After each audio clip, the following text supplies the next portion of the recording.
আমি বলছি না, আপনি নিজে আমাকে বলেছেন এই ঘটনাটা যেন কাউকে শেয়ার না করতে। আমি করিনি, তাই আপনি এটা করতে পারেন না। আলবাত পারি, কারণ তোমার চলে যাওয়ার বিনিময়ে আমার এই কথাটা শেয়ার করা কোনো বড় ব্যাপার না।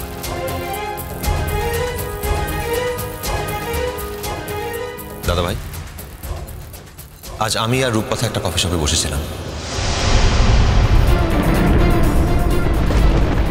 এই ইনফরমেশনটা আমার জানাটা কি তোর খুব জরুরি বলে মনে হয়? তোমার শোনাটা জরুরি মনে না হলো, কিন্তু আমার কাছে বলাটা খুব জরুরি মনে হয় দাদা ভাই।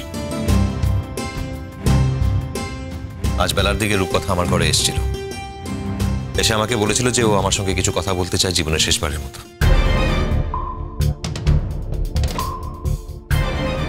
আমি শুনতে চেয়েছিলাম, তখনও বলল যে কথাগুলো বাড়িতে বলা সম্ভব নয়, তাই কফি শপে বসে বলতে চাই।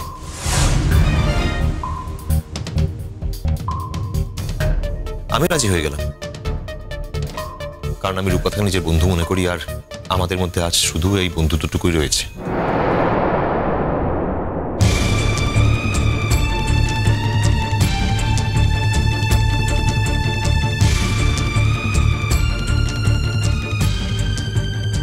আর রূপকথা আর আমি গিয়ে কফি শপে বসি, আমাদের মধ্যে কিছু কথা হয়, দুজন মানুষের মধ্যে হওয়া ব্যক্তিগত কিছু কথা, যেগুলো আমি এখন বাড়ির সকলের সামনে বলে রূপকথাকে ছোট করতে চাই না। আসলে ও নিজের জীবন সম্বন্ধে কোনো সিদ্ধান্ত নিতে পারছিল না, তাই রূপকথা জানতে চেয়েছিল সে এখন কি করবে। সেই কথাটা তুই ওকে বলে দিবি, নাকি তুই যা বলবি ও তাই করবে? বলে দি, একবার নিজের মন থেকে বাকি সব কথা মুছে ফেলে শুধু আমাদের বন্ধুত্বটুকু দেখো তো, তখন তুমি বুঝতে পারবে আমি যা করেছি তাতে দোষের কিছু ছিল না। যদি আমাদের এই বন্ধুত্বের জায়গায় তুমি থাকতে, তাহলে তুমি একই রকম ভাবে জানতে চাইতে। কি করব? আসলে রূপকথা একটা ডিলেমায় ভুগছিল। ও সিদ্ধান্ত নিতে পারছিল না যে ও নিজের জীবনে একা হাঁটবে নাকি দাদাভাইয়ের সঙ্গে নিজের জীবনটাকে আবার নতুন করে জোড়া লাগাবার চেষ্টা করবে। ওর চাওয়াতেই যে সবটা হবে সেটাই তুই ভাবলি কি করে? ওর উল্টো দিকে যে মানুষটা দাঁড়িয়ে আছে সে তো কোনো গাছ পাথর নয়, তারও তো একটা চাওয়া না চাওয়া থাকতে পারে।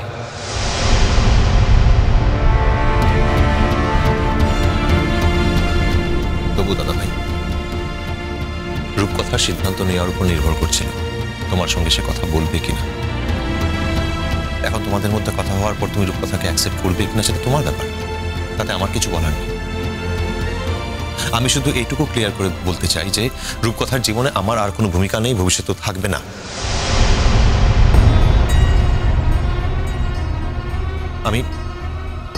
আমি অন্য কারো হয়ে কথাগুলো বলছি না, আমি শুধু নিজের মন থেকে আসা কথাগুলো তোমাদের সামনে বলছি, অন্তর থেকে বলছি। আমি কোনো কারোর জন্য স্যাক্রিফাইস করছি না, আমি কথাগুলো জাস্ট ক্লিয়ার করতে চাইছি।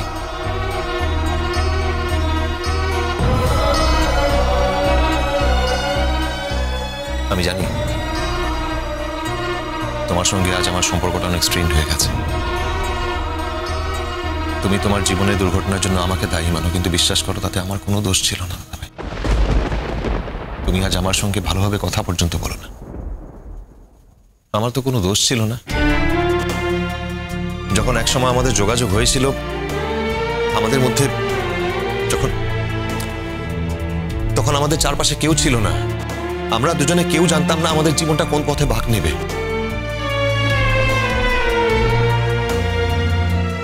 কিন্তু আমি আজ রূপকথাকে স্পষ্ট করে বুঝিয়ে দিয়েছি আমার অবস্থান কি। এখন আমি তাকে বুঝিয়েছি সময় বদলায়, মানুষ বদলায়, মানুষের মন বদলায়, আমি বদলেছি। রূপকথার প্রতি আমার এক সময় মনে যা অনুভূতি ছিল সেই অনুভূতি এখন নেই, সে এখন শুধু আমার বন্ধু।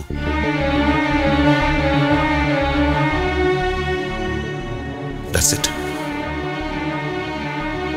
বাড়ির সকলের সামনে দাঁড়িয়ে কথাগুলো আমার পরিষ্কার করে বলার ছিল, সেটাই বলে দিলাম।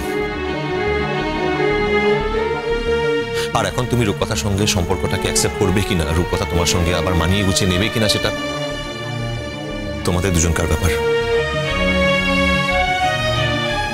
আর হ্যাঁ ইমন, এই বাড়ির অনেকেই আছে যারা তোমাকে নিজের প্রাণের থেকে বেশি ভালোবাসে। তাদের এই ভালোবাসাটাকে তুমি অস্বীকার করতে পারো না। আপনি যদি ভাবেন আমি যা করছি ভুল করছি, তাহলে ভুলটা কিন্তু আপনি করবেন। আমি যেটাকে ভুল মনে করব তুমি সেটাকে ভুল ভাববে, তার তো কোনো কারণ নেই। এমন তো মাথার দিব্যি কেউ দেয়নি ইমন। শুধু এটুকুই বলবো যে আজকের দিনটা তুমি এই বাড়ি ছেড়ে কোথাও যেও না। কেন? আজ কেন নয়? তুমি তো জানো যে আমার অলরেডি বদলির অর্ডার এসে গেছে। কিছুদিনের মধ্যে আমি এখান থেকে চলে যাব। আমি চাইবো অন্তত এই কটা দিন তুমি এই বাড়ি ছেড়ে অন্য কোথাও না যাও। আপনার ভাবনাকে যে আমি গুরুত্ব দেব এটা আপনি ভাবলেন কি করে?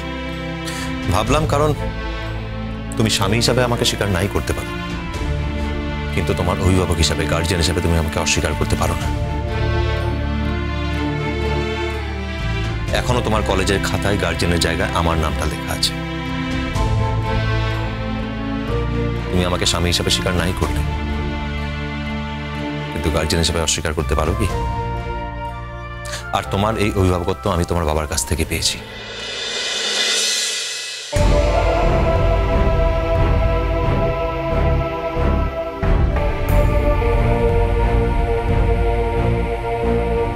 আর সেই সূত্রে আমি তোমাকে এই কথাটা বলতে পারি। And this is my order.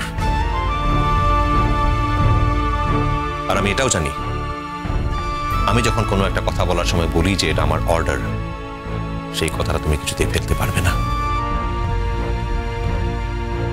অন্তত এই বিশ্বাসটা নিয়ে আমি এখন উপরে যাচ্ছি। আমার শরীর ভালো নেই, বেশিক্ষণ এখানে দাঁড়িয়ে থাকতে আমার কষ্ট হচ্ছে। যা বলার ছিল বলে দিলাম।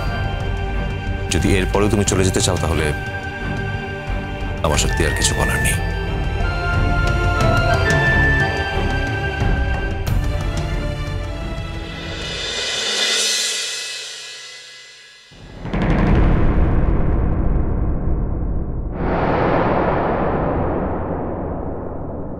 And this is my order. আর আমি এটাও জানি, আমি যখন কোনো একটা কথা বলার সময় বলি যে এটা আমার অর্ডার, সেই কথাটা তুমি কিছুতেই ফেলতে পারবে না। অন্তত এই বিশ্বাসটা নিয়ে আমি এখন উপরে যাচ্ছি। আমার শরীর ভালো নেই, বেশিক্ষণ এখানে দাঁড়িয়ে থাকতে আমার কষ্ট হচ্ছে। যা বলার ছিল বলে দিলাম। যদি এরপরেও তুমি চলে যেতে চাও তাহলে আমার সত্যি আর কিছু বলার নেই।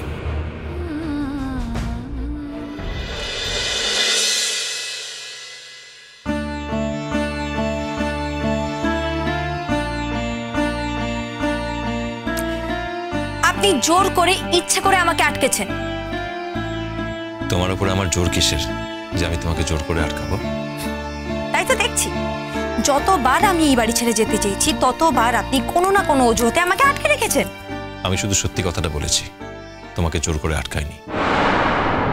আমার কাছে আমার নিজের চোখের দেখার দাম যথেষ্ট mister Chatterjee. Come to the point Imon. তুমি আজ যা দেখেছো, যদি সত্যি সত্যি যদি আমি কফি শপে বসে রূপকথার হাতে হাত ধরে প্রেমালাপ করেও থাকি, তাতে তোমার এরকমভাবে রিয়াক্ট করার কি ছিল? তুমি এরকমভাবে রিয়াক্ট করে বাড়ি ছেড়ে চলে যেতে চাইছো কেন?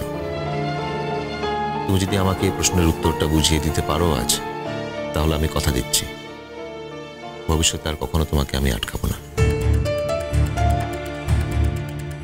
কি বললেন আপনি? আমি আপনার কথা বুঝতে পারছি না। খুবই সিম্পল, না বোঝার মতো কোনো কঠিন প্রশ্ন আমি করিনি তো। তুমি তো নিজেই বলো, এতদিনে কখনো তোমার আমার প্রতি কোনো অনুভূতি তৈরি হয়নি। তুমি আমাদের সম্পর্কটাকে কনসিডারই করো না, স্বীকারই করো না। আমাদের বিয়েটাকে তুমি মানোই না মন থেকে। এটা একটা ডিল, যে ডিল ছেড়ে তুমি যে কোনো সময় বেরিয়ে যেতে পারো। তাহলে যা সত্যি আমি সেটাই বলেছি। স্বীকার করলাম তোমার সত্যি, মেনে নিলাম তোমার সত্যি, কিন্তু তোমার সত্যিটা মেনে নেওয়ার পর আমার মনে একটা প্রশ্ন জেগেছে, আমি তার উত্তর চাই। কি প্রশ্ন? তুমি যখন আমাদের এই সম্পর্কটাকে কখনো স্বীকার করনি, মাননি, তাহলে তুমি এরকম ভাবে রিয়াক্ট করলে কেন? আমাদের অ্যানিভার্সারি দিনকে তুমি যেরকম ভাবে আচরণ করলে, সেখান থেকে স্পষ্ট যে আমাদের বিয়েটাকে তুমি কখনো মাননি আর জীবনে মানবেও না। বারবার এক কথা বলে যাচ্ছে। আমার কথা এখনো শেষ হয়নি, প্রশ্নটা সেখান থেকেই যাবে। তুমি যখন আমাদের সম্পর্কটাকে স্বীকার করো না, তাহলে তুমি এরকম ভাবে রিয়াক্ট করলে কেন? তোমার কি আসে যায় আমি কার সঙ্গে কফি শপে বসে হাতে হাত ধরে কথা বললাম তাতে?